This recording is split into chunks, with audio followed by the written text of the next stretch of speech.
bro. In front of kids. I got pictures of it. So that's a wrap, man. All right? On June 14th, 2023, police responded to a chaotic scene at a local family apartment complex. A group of men flagged down the arriving officer, reporting a severe case of public indecency taking place at the community pool. Oh, there's been kids. There's kids that live right up above it. Her maintenance tech guy has his kids, and he just sent it and said it needs to get taken care of. They're like, oh, that's weird. Y'all are taking pictures of us. It's just weird. You're in broad daylight and you're just stupid. Now get the The officer quickly locates one of the female suspects walking away from the scene. Instead of cooperating or explaining her side of the story, she immediately becomes defensive and starts resisting the lawful investigation right in the middle of the parking lot. I told you to come here. I told you to come here. Arrested for what? I told you to come here. If you're not going to listen to me, I'm here for a legitimate reason. Lewd and lascivious behavior. The suspect blatantly refuses to follow simple physical commands and starts causing a massive scene. Realizing she is a flight risk, the officer is forced to physically detain her and place her in the back of his cruiser to secure the area. I'm sitting, sir. What's the issue? Get in the car. You didn't tell me what's the issue. Get in the car. Nor I did don't you have to read tell me. you No, anything yes, right you now. do. Nor did you read me my rights. Yeah. With one uncooperative suspect temporarily secured in the patrol vehicle, the officer turns his attention back to the growing crowd. The witnesses standing nearby claim they possess undeniable photographic proof of the incident. Oh, wow, here go another one. So you and your girlfriend is kicking it at the pool, doing stuff that y'all not supposed to be doing, while people is watching y'all, recording y'all, and reporting y'all. Let's see what's up. Bro, in front of kids. I got pictures of it. So that's a wrap, man. All right? The investigation intensifies as the officer speaks with the group of male witnesses.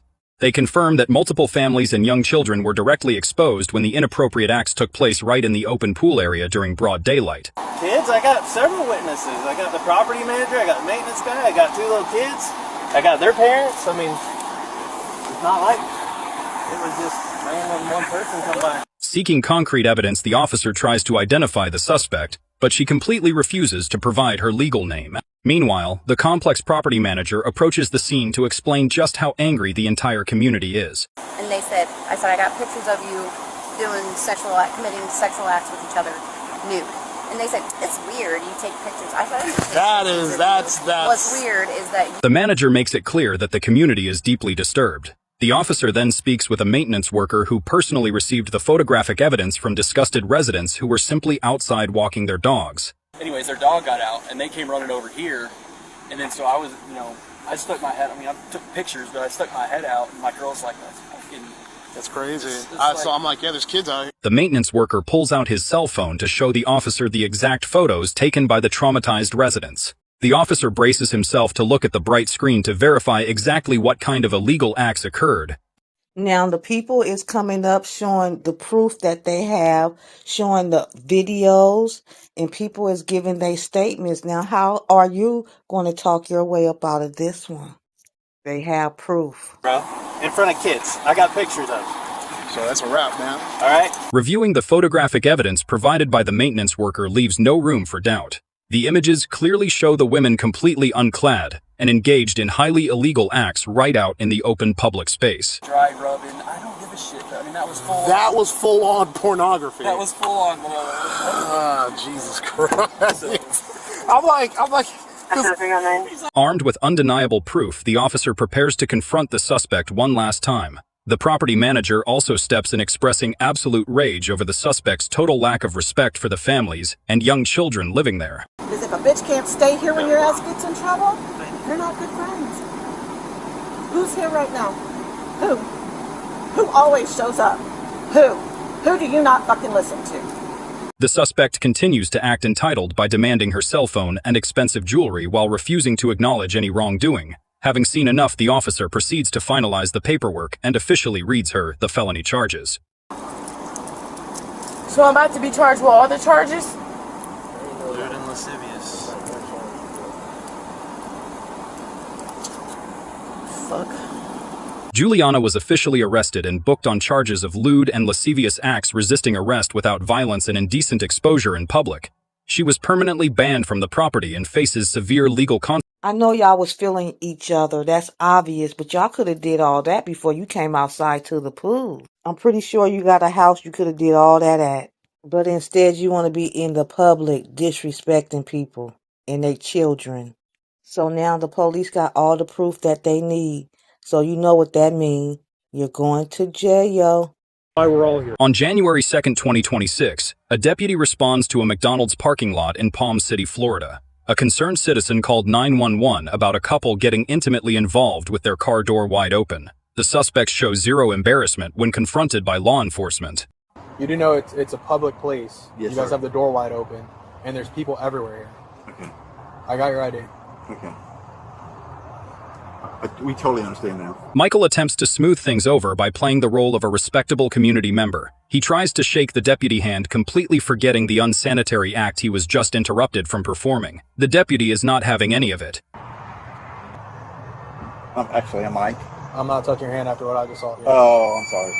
No, there's no reason for me to touch anything. No, it's understandable. Rejected and feeling his ego bruised, Michael switches tactics. He attempts to leverage his wealth and alleged financial contributions to the sheriff department. He believes his financial status grants him immunity from basic public decency laws. The sheriff's department.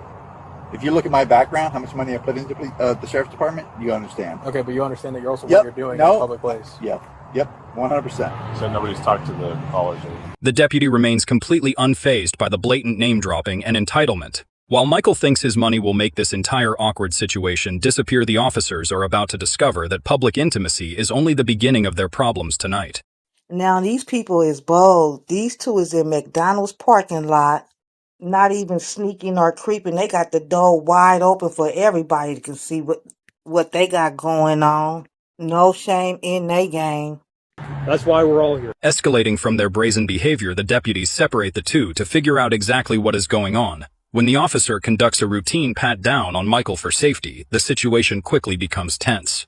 Michael refuses to follow basic physical commands. No. Hey, no. Hey.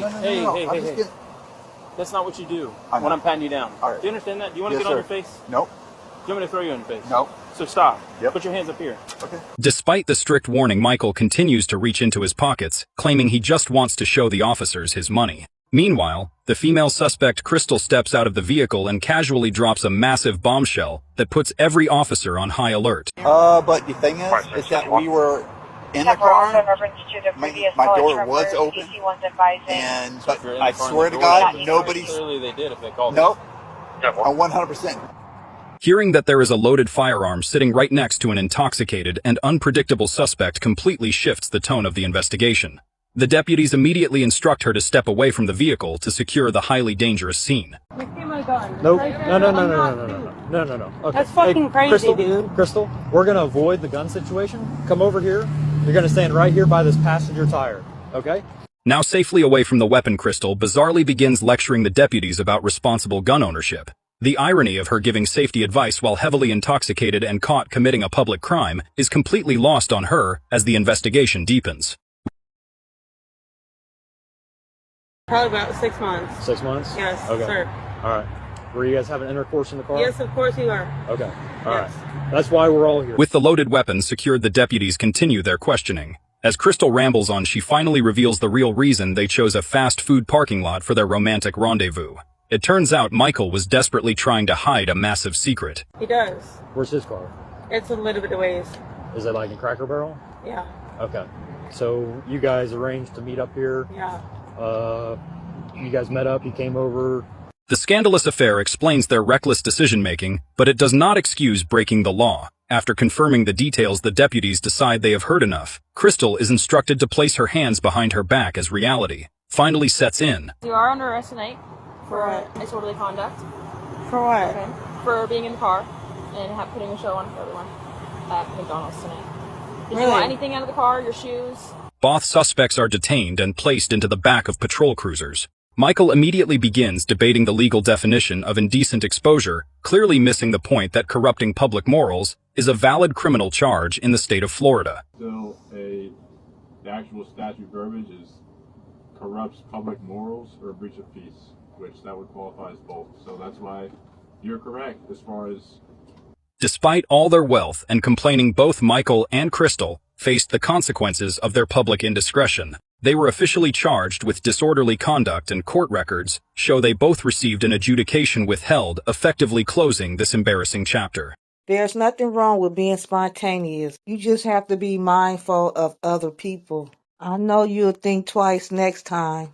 And also, just because you have money, that don't mean you won't go to jail. Okay, my YouTube family, my content has come to an end, and I hope you like my reactions. Don't forget to like, comment, and subscribe. And don't forget to hit the notification bell.